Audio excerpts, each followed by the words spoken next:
À Marseille, le foot est une religion. Nous avons rencontré le curé de l'OM.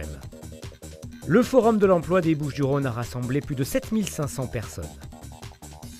Découvrez l'exposition événement de l'artiste marseillais Skunk Dog.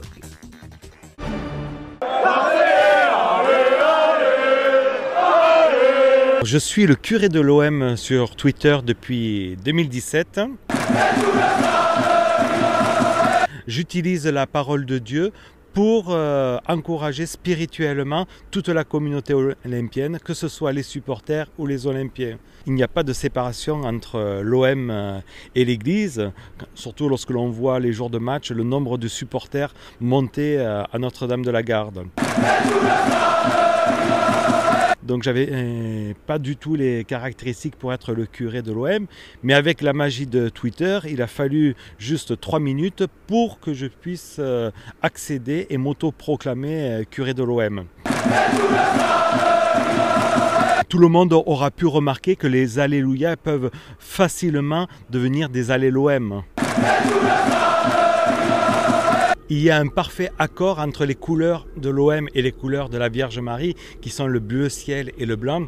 Si bien que lorsque tous les supporters et joueurs, voire dirigeants, veulent monter à Notre-Dame-de-la-Garde, déposer un cierge, ils peuvent mettre un cierge de la couleur bleu et blanc. Après le match de la Lazio de Rome, j'ai lancé une opération Bonne Mère pour mettre un boost spirituel, à savoir, je suis monté dans la statue de Notre-Dame-de-la-Garde pour confier les joueurs. Je suis monté avec toutes les photos et noms des joueurs et que je suis allé installer dans la statue de Notre-Dame-de-la-Garde.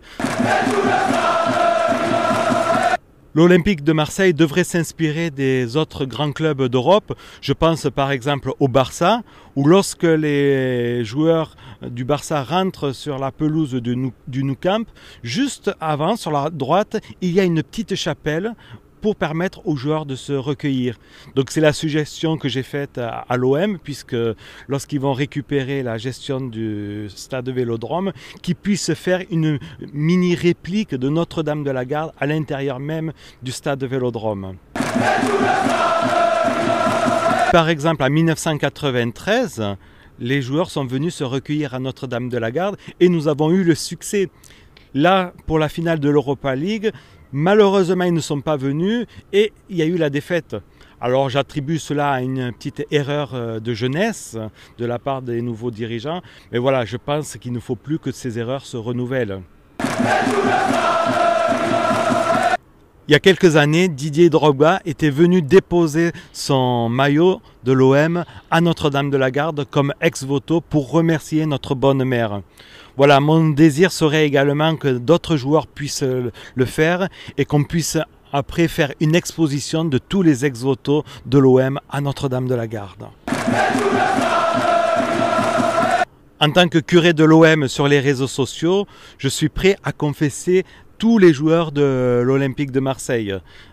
Donc surtout qu'ils n'hésitent pas à me contacter et je suis sûr que ça leur fera un bien fou et que les résultats seront meilleurs.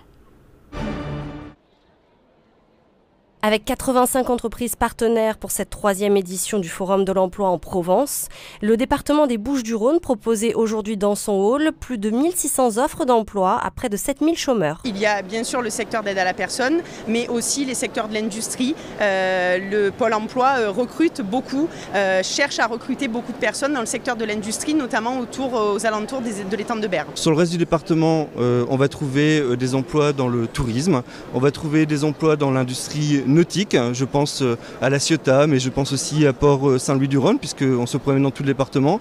Et si on va plus au nord du département, on a des emplois dans l'agriculture, on a un marché d'intérêt national qui se développe sur Château-Renard par exemple, on a des emplois du tourisme sur la région d'Arles, on a des emplois de la high-tech dans la région de Aix-en-Provence. Donc on a des viviers d'emplois disponibles dans ce département. En 3 ans, le nombre de bénéficiaires du RSA est passé de 75 à 70 000, mais la charge de travail reste conséquente. Il y a un souci de formation, il y a un problème d'adéquation de formation et je dirais plutôt des compétences peut être disponible et celle recherchée par les employeurs. Et je pense que c'est vraiment là où il faut aller chercher des solutions, puisque en fait des compétences il y en a. Il y a des compétences chez les demandeurs qui sont transférables entre les métiers.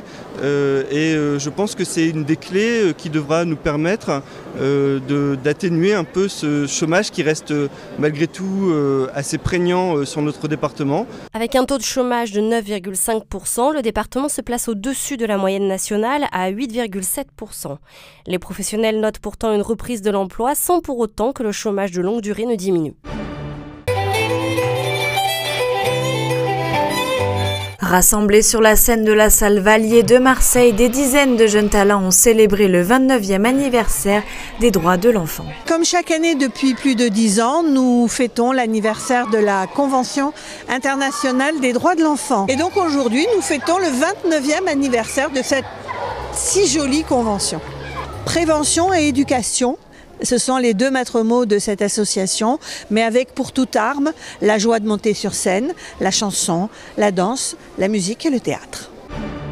Dès demain, la galerie David Plusquois accueille pour la première fois en solo show l'artiste marseillais Skunk Dog.